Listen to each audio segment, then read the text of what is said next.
Right, నమస్తే, welcome to Andhraprabha.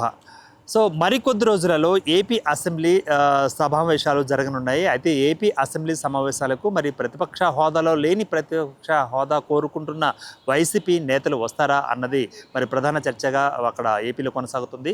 మరి ముఖ్యంగా ఇప్పటికీ ప్రతిపక్ష హోదా కోసం అంటే దానికి కావలసిన సంఖ్యాబలం లేనప్పటికీ మాకు ప్రతిపక్ష హోదా ఇవ్వండి అంటూ కూడా గతంలో మరి వైఎస్ఆర్సీపీ నేత మరి చీఫ్ జగన్ గారు ఇంతకుముందు కూడా కోరడం, అదేవిధంగా మరి గవర్నర్ చేతిలో ఉన్న ఆ అంశం కాబట్టి సో గవర్నరే చూసుకుంటారన్న క్రమంలో కూడా సో కూటమి ప్రభుత్వం ఇంతవరకు వస్తుంది. అయితే మాకు ప్రతిపక్ష హోదా ఇస్తేనే మేము అసెంబ్లీకి వస్తామంటూ కూడా గతంలో కొంతమంది ఎమ్మెల్యేలు అంటే వైఎస్ఆర్సీపీకి సంబంధించిన ఎమ్మెల్యేలు భీష్మించి, అదేవిధంగా ఆ క్రమంలోనే కొంతమంది సమావేశాలకు హాజరై మరి అక్కడ వాళ్ళు బాయ్కాట్ చేసిన పరిస్థితి కూడా గతంలో చోటు చేసుకుంది. అయితే మరి సంఖ్యాబలం లేదు కాబట్టి ప్రతిపక్ష హోదా మీకు ఎలా ఇస్తాము అన్న మీమాంసలో అయితే కూటమి ప్రభుత్వం ఉంది. అదేవిధంగా రాష్ట్ర గవర్నర్ కూడా ఇదే అంశాన్ని లేవనెత్తినట్టుగా గతంలో కూడా మన వార్తలను మనం ప్రసారం చేయడం జరిగింది. అయితే ఈసారి మరి ప్రతిపక్ష హోదా కల్పిస్తేనే మేము వస్తాము, అసెంబ్లీలో వస్తాము అంటూ కూడా మరి జగన్ ప్లస్ మరి వైఎస్ఆర్సీపీ ఎమ్మెల్యేలు అడుగుతున్న క్రమం ఉంది. అయితే ఎమ్మెల్యేలు చెప్తున్న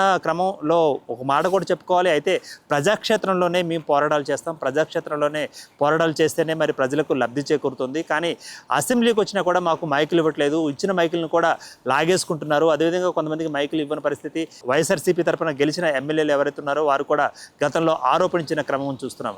అయితే ఈసారి జగన్ అంటే ప్రతిపక్ష హోదా రాకపోయినా, ప్రతిపక్ష హోదా ఇవ్వకపోయినా మరి ఆయన ప్రతిపక్ష పార్టీలో ఉన్నట్లుగా చెప్పబడుతున్నా, భావించబడుతున్నా పార్టీ నుంచి వైఎస్ఆర్సీపీ నుంచి ఆయన వచ్చి అసెంబ్లీలో అడుగు పెడతారా, అసెంబ్లీలో మాట్లాడతారా, మరి ప్రజా సమస్యల మీద వాళ్ళంతా కూడా లేవనెత్తుతారా సమస్యలు అన్నది అన్న క్రమం ఒకటైతే బయట నడుస్తుంది. అయితే వైఎస్ఆర్సీపీ ఎమ్మెల్యేలు అయితే ఇప్పటివరకు మరి ఒక వ్యూహంగా వాళ్ళు వస్తున్నారు, వ్యూహాత్మకంగా వస్తున్నారు, వ్యూహాత్మకంగా వ్యవహరిస్తున్నారు. అయితే అసెంబ్లీలు జరిగేటప్పుడు వచ్చి సంతకాలు పెట్టడం, సంతకాలు పెట్టిన తర్వాత ఆ సంతకాల యొక్క వాటి యొక్క పవర్ ఒక 60 days అంటే 60 రోజులకు సరిపడా ఉంటుంది. కాబట్టి సో మేము వచ్చాం వెళ్ళిపోయాం అంటే ఆయారాం గాయారాం అన్నట్లుగా వాళ్ళు వ్యవహరించారు అన్న ఆరోపణలు కూడా మరి ఇప్పటికీ ఉన్నాయి. ఈ కూటమి ప్రభుత్వం కూడా ఆరోపణలు చేస్తోంది.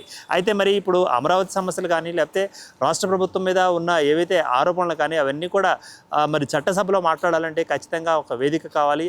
ఆ వేదికే ఇక్కడ శాసనసభగా మారింది. అయితే శాసనసభకు వచ్చినా కూడా మాకు మైకులు ఇవ్వట్లేదు, మైకులు ఇచ్చినా కూడా మా దగ్గర నుంచి లాగేసుకుంటున్నారు, ప్లస్ మాకు సరైన టైం ఇవ్వట్లేదు అంటూ కూడా వైఎస్ఆర్సీపీ నేతలు, వైఎస్ఆర్సీపీ ఎమ్మెల్యేలు మరి చెబుతున్నమాట. అయితే మరి ఈసారి జగన్ మరి ఖచ్చితంగా వచ్చే అవకాశం ఉన్నట్లు కూడా ఊహాగానాలు అయితే వస్తున్నాయి. మరి ఒకవేళ జగన్ అసెంబ్లీలో కాలు పెడితే మరి అక్కడ ఏం మాట్లాడతారు, ఎటువంటి సమస్యల మీద ఆయన ప్రశ్నలను లేవనెత్తే అవకాశం ఉందంటూ కూడా చెప్తున్నారు. అయితే ఎమ్మెల్సీలుగా ఉన్న వైఎస్ఆర్సీపీ నాయకులు అయితే మాత్రం మరి ఎమ్మెల్సీలుగా వాళ్ళు శాసనమండలికి మరి ఎమ్మెల్సీలుగా ఉన్న వైఎస్ఆర్సీపీ నాయకులు కూడా మరి వెళ్ళే అవకాశం ఉంది. అదైతే అక్కడైతే మరి చట్టసభలో కూడా అక్కడ కూడా వాళ్ళు పాల్పంచుకునే అవకాశం అయితే కొంతమేర ఉంది. అయితే మరి అసెంబ్లీకి మరికొద్ది రోజుల్లో అంటే దాదాపుగా 17 నుంచి ఏపీ అసెంబ్లీ స్టార్ట్ కాబోతున్న నేపథ్యంలో మనకు వార్తలు అందుతున్న క్రమంలో సో వైఎస్ఆర్సీపీ నాయకులు అంటే ఎమ్మెల్యేలు, అదేవిధంగా మరి జగన్ కూడా ఇప్పుడు ఎమ్మెల్యేగానే ఉన్నారు కాబట్టి మరి ఎమ్మెల్యే హోదాలోనే ఆయన వస్తారా, వస్తే మరి